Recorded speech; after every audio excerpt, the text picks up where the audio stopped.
গত 18ই মে মুখ্যমন্ত্রী সমস্ত বোর্ডের মাধ্যমিক এবং উচ্চ মাধ্যমিকের স্টেট র্যাঙ্কারদের সম্বর্ধনা দেওয়ার জন্য ধনধান্য অডিটোরিয়াম হলে আমন্ত্রণ জানিয়েছিলেন। তো সেই আমন্ত্রণ প্রথম পেলাম মেয়ের স্কুলের বড়দির মাধ্যমে। এরপরে ডিএম অফিসে যোগাযোগ করলাম। এ ব্যাপারে আমাকে সাহায্য করেছিলেন আরও যে বীরভূমের র্যাঙ্কাররা ছিল তাদের অভিভাবকেরা। ওনারা অফিসে আমার সঙ্গে কথা বলিয়ে দিলেন এবং তারা যে সমস্ত ডকুমেন্ট বা যে সমস্ত ইনফরমেশন লাগবে সেগুলো নিয়ে নিলেন এবং যে বীরভূমের র্যাঙ্কাররা ছিল তাদের নিয়ে একটা গ্রুপ খুলে দিলেন এবং তাতে আমরা সমস্ত মেসেজগুলো পেয়ে যাচ্ছিলাম কিভাবে কখন যাওয়া হবে না যাবে বা কিভাবে আমরা যাব সে সমস্ত রকম ইনফরমেশন। তো আমাদের জানানো হলো যে আমাদের যেতে হবে 17 তারিখ সকালবেলা সকাল 9টার সময় ডিএম অফিসে পৌঁছাতে হবে। সেখান থেকেই বাস ছাড়বে এবং আমাদের সেখান থেকেই নিয়ে যাওয়া হবে। প্রত্যেক ক্যান্ডিডেট পিছু একজন করে গার্জেন অ্যালাউড ছিল। বীরভূম থেকে আমরা বেশিরভাগ মায়েরাই গিয়েছিলাম। একদিন যেহেতু নাইট স্টে করতে হবে সেই কারণে যাবতীয় প্যাকিং করে নিয়ে আমরা সকালবেলা 9টার ট্রেনটা ধরলাম। 10টার মধ্যে ডিএম অফিসে পৌঁছে গেলাম। সেখানে খাওয়া দাওয়ার ব্যবস্থা ছিল, আমরা ক্যান্টিনে সবাই খেয়ে নিলাম। এরপর খানিকক্ষণ বসলাম। বাস এলে আমরা সবাই বাসে উঠে পড়লাম। বাস অবধি আমাদের পৌঁছে দিয়ে সুবীর বাড়ি ফিরে গেল। আমরাও মোটামুটি 12টার মধ্যে রওনা দিলাম। এদিকে বাসটার মধ্যে এসি ছিল না, সেই কারণে ওনারা বললেন যে বোলপুর থেকে আবার বাস চেঞ্জ হবে। যথারীতি বোলপুরে পৌঁছে আবার বাস চেঞ্জ হলো। বাসটা বেশ সুন্দরই ছিল, এসি। আবার কিছু দূর যাওয়ার পর সেই বাস কী কারণে আবার চেঞ্জ হলো, আবার আরেকটা বাস দেওয়া হলো। 3বার বাস চেঞ্জ করে অবশেষে সন্ধে 7টায় আমরা পৌঁছে গেলাম সল্টলেক স্টেডিয়ামে। সেখানেই আমাদের থাকার ব্যবস্থা করা হয়েছিল। গাড়িতে আমাদের সঙ্গে ছিলেন আধিকারিকরা এবং পুলিশ। ওখানে পৌঁছে প্রথমেই ছেলে মেয়েদের নাম রেজিস্ট্রেশন করে নেওয়া হলো এবং যে ল্যাপটপের জন্য কুপন দেওয়া হচ্ছিল সেগুলো আগে সংগ্রহ করে নেওয়া হলো। সমস্ত কিছু সংগ্রহ করে নিয়ে আমরা চলে গেলাম যেখানে আমাদের থাকার জায়গা করে দিয়েছিল। ছেলেদের জন্য আলাদা আর মেয়েদের জন্য আলাদা। সেই সময় গরমটা অসহ্য ছিল, তাই প্রথমে একটু ফ্রেশ হয়ে নিলাম, তারপরে সন্ধ্যার জলখাবার খেয়ে নিলাম। সেদিন যুবভারতী ক্রীড়াঙ্গনে চলছিল মোহনবাগান এবং ইস্টবেঙ্গলের খেলা। ছেলে মেয়েগুলো তো সেই খেলা দেখবার জন্য খাওয়া দাওয়া ফেলে ছুটল। অগত্যা আমরা ওদের পেছন পেছন গেলাম। এই প্রথম সামনে থেকে খেলা দেখলাম। এরপর ফিরে এসে রাত্রির খাওয়া সেরে নিলাম। রাতের মেনুতে ছিল ভাত, ডাল, আলু ভাজা, বাঁধাকপির তরকারি, চিকেন, পাঁপড়, চাটনি আর আইসক্রিম। খাওয়া সেরে সবাই মিলে একটু আড্ডা দিয়ে ঘুমোতে গেলাম। নিউ হয়েছে এটা। হ্যাঁ আচ্ছা। नो बेटा तुम रो क्यों रहे हो? जिया ने का प्यारा सा नन्हा सा दुष्टिंचन शिनचन हरा उर्पासन। এখানে এসে এক অনন্য অনুভূতির স্বাদ পেলাম। পরিচয় হলো বিভিন্ন মানুষজনের সঙ্গে। ছেলেমেয়েরাও যেমন নতুন বন্ধুবান্ধব পেল, আমরা অভিভাবকরাও ঠিক তেমনই। একসঙ্গে সবাই মিলে বেশ সুন্দর সময়গুলো কাটিয়ে দিলাম। ভোরবেলা ঘুম থেকে উঠে স্নান টান সেরে নিয়ে একদম চলে এলাম সকালের জলখাবার খেতে। সকালের জলখাবারে ছিল চিড়ের পোলাও, কলা, ডিম আর মিষ্টি, আর সঙ্গে লাল চা। এই ছিল আমাদের সবার থাকার জায়গা। এখান থেকেই দুপুরের লাঞ্চ করে আমরা গিয়েছিলাম ধনধান্য অডিটোরিয়াম হলের উদ্দেশ্যে। দুপুরের মেনুতে ছিল ভাত, ডাল, বেগুন ভাজা, আলু পোস্ত, মাছ, চিকেন, চাটনি, পাঁপড়। খাওয়া দাওয়া সেরে আমরা বাসে উঠে পড়লাম।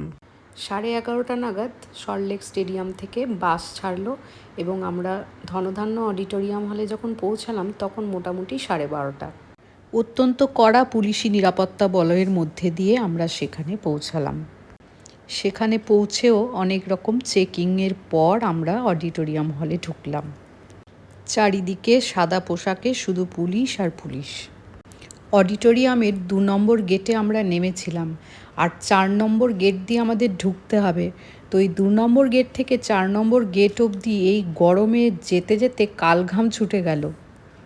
সূর্যদেবের প্রখর তেজে আমাদের নাজেহাল অবস্থা। যাই হোক, সব রকম প্রতিকূলতা অতিক্রম করে আমরা এগিয়ে চলেছি। সমস্ত রকম সিকিউরিটি চেকিংয়ের পর আমরা অবশেষে ভেতরে প্রবেশ করলাম। সেখানে পৌঁছাতেই প্রথমেই নাম রেজিস্ট্রেশন হলো। একে একে এখানে উত্তরীয় প্রদান করা হলো, চন্দনের ফোঁটা দিয়ে সম্বর্ধনা জানানো হলো, সেই সাথে দেওয়া হলো একটা পুষ্পস্তবক এবং স্বামীজির একটা ছবি আর বই। ল্যাপটপ কুপন আমরা আগে থেকেই সংগ্রহ করে রেখেছিলাম, তাই এখানে স্টুডেন্টরা লাইন দিয়ে দাঁড়িয়ে নিজেদের ল্যাপটপ সংগ্রহ করে নিল। এখান থেকে সমস্ত কিছু সংগ্রহ করে নেওয়ার পর আমরা গেলাম মূল অনুষ্ঠান হলে, যেখানে আমাদের সম্মানীয় শুভেন্দু অধিকারী মহাশয় আসবেন। তো সেখানে গিয়ে আমরা সবাই নিজেদের আসন গ্রহণ করলাম। এই জায়গায় পৌঁছাতে পারাটা সত্যিই ভাগ্যের ব্যাপার, আর এই এত সম্মান সেটাও সত্যিই ভাগ্যের। আজ মেয়ের জন্য এটাও সম্ভব হলো। জীবনে অনেক কিছু না পাওয়ার ব্যথা অনেকাংশে দূর হয়ে গেল, তবে এটা সবেমাত্র শুরু, এখনও অনেক পথ চলা বাকি। আপনাদের সকলের আশীর্বাদে এই ছেলেমেয়েগুলো যেন আগামীর পথে সাফল্যের সঙ্গে এগিয়ে যেতে পারে। এই জায়গায় এসে লাইনে দাঁড়িয়ে আমরাও রীতিমতো কনফিউজড হয়ে গিয়েছিলাম। প্রথমে বলছিল ল্যাপটপ সংগ্রহ করতে হবে, ল্যাপটপের লাইনে দাঁড়ানো হলো। আবার পরে বলা হচ্ছিল যে না, উত্তরীয় দিয়ে আগে সম্বর্ধনা নিতে হবে, তারপরে ল্যাপটপ। আবার সেই লাইনে যাওয়া হলো, আবার সেই লাইন থেকে ঘুরিয়ে পাঠানো হলো যে না, আগে ল্যাপটপ সংগ্রহ করতে হবে। সত্যি বলছি, একদম কনফিউজড হয়ে গিয়েছিলাম এই সময় সবাই মিলে। অবশেষে সব কিছু সংগ্রহ করার পর আমরা গেলাম মূল অনুষ্ঠান কক্ষে। যাই হোক, এত বড় কর্মকাণ্ডে এরকমটা হতেই পারে, কিন্তু বাদবাকি ব্যবস্থাপনা কিন্তু খুবই সুন্দর ছিল। অনুষ্ঠান চলাকালীন আমাদের টিফিন দিয়ে দেওয়া হয়েছিল। মুখ্যমন্ত্রী যখন ঢুকলেন তখন মোটামুটি 3:30। বন্দে মাতরম গানের সঙ্গে অনুষ্ঠানের শুভ সূচনা হলো। শুনলাম শ্রমিক ভট্টাচার্য মহাশয়ের সুন্দর বক্তৃতা। তিনি এত সুন্দর বক্তৃতা দেন, সত্যি অসাধারণ। এরপর মুখ্যমন্ত্রীর ভাষণ। চলুন এবার দেখে নিই তারই একটু অংশবিশেষ। যে সরকারি শিক্ষা ব্যবস্থার উপরে রাজ্যে 90% জনগণ নির্ভর করে, সেই শিক্ষা ব্যবস্থা কার্যত অসম প্রতিযোগিতায় বেসরকারি শিক্ষা ব্যবস্থার থেকে অনেকটা পিছিয়ে যাচ্ছে। আমি বেসরকারি শিক্ষা ব্যবস্থাকে উৎসাহিত যেমন করব, সাথে সাথে সরকারি শিক্ষা ব্যবস্থার যে ঐতিহ্য, যে গুণগত মান, যে পরিকাঠামোগত উন্নয়ন প্রয়োজন বা অন্যান্য রাজ্যে সেটা চলছে, সে বিষয়ে আমাদের কিন্তু সবচেয়ে বেশি দৃষ্টিভঙ্গি থাকবে। আমরা প্রথমে এসেই জাতীয় শিক্ষা নীতি আমাদের ভারত সরকারের মাননীয় প্রধানমন্ত্রী নরেন্দ্র মোদীজির নেতৃত্বে আমরা তাতে এই রাজ্য যুক্ত হওয়ার সিদ্ধান্ত নিয়েছি। আমরা স্মার্ট বিদ্যালয়, স্মার্ট ক্লাসরুম, আধুনিক শিক্ষা, আধুনিক ল্যাবরেটরি, লাইব্রেরি এবং কো ক্যারিকুলাম অ্যাক্টিভিটিজের জন্য খেলার মাঠ থেকে যোগা প্রশিক্ষণ থেকে শুরু করে আমাদের পিএমসিতে যে বিষয়গুলো রয়েছে, যার জন্য ভারত সরকার প্রচুর অর্থ দিতে চান, আমাদের প্রশিক্ষিত করতে চান, তাতেও আমরা যুক্ত হয়েছি। আপনারা ইতিমধ্যে সেটা পেয়েছেন। তার কার্যকরী ফলাফলও কিছুদিনের মধ্যে আপনারা দেখতে পাবেন। এরপর মাননীয় মুখ্যমন্ত্রী শুভেন্দু অধিকারী মহাশয় মাধ্যমিকের প্রথম স্থানাধিকারী অভিরূপ ভদ্রকে পুরস্কার তুলে দিলেন। মাধ্যমিক এবং উচ্চ মাধ্যমিকের কৃতী ছাত্রছাত্রীদের সংখ্যা নেহাতি কম নয়। মাধ্যমিকেরই টোটাল 131 জন ছিল, তার উপরে আবার উচ্চ মাধ্যমিকের ছাত্রছাত্রীরাও রয়েছে।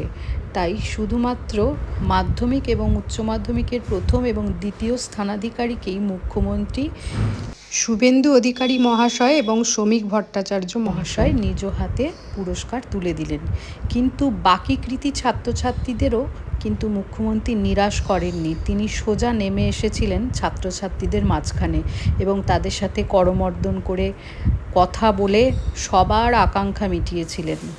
অনুষ্ঠান শেষে বীরভূম জেলার মাধ্যমিক এবং উচ্চ মাধ্যমিকের কৃতী ছাত্রছাত্রীদের নিয়ে একটা গ্রুপ ছবি তোলা হলো।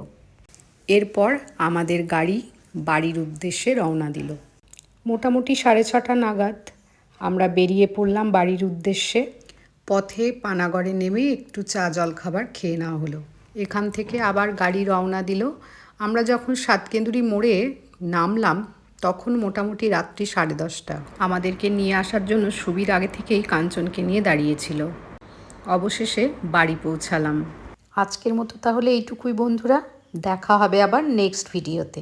আজকের ভিডিওটি কেমন লাগলো কমেন্ট করে জানাতে ভুলো না কিন্তু।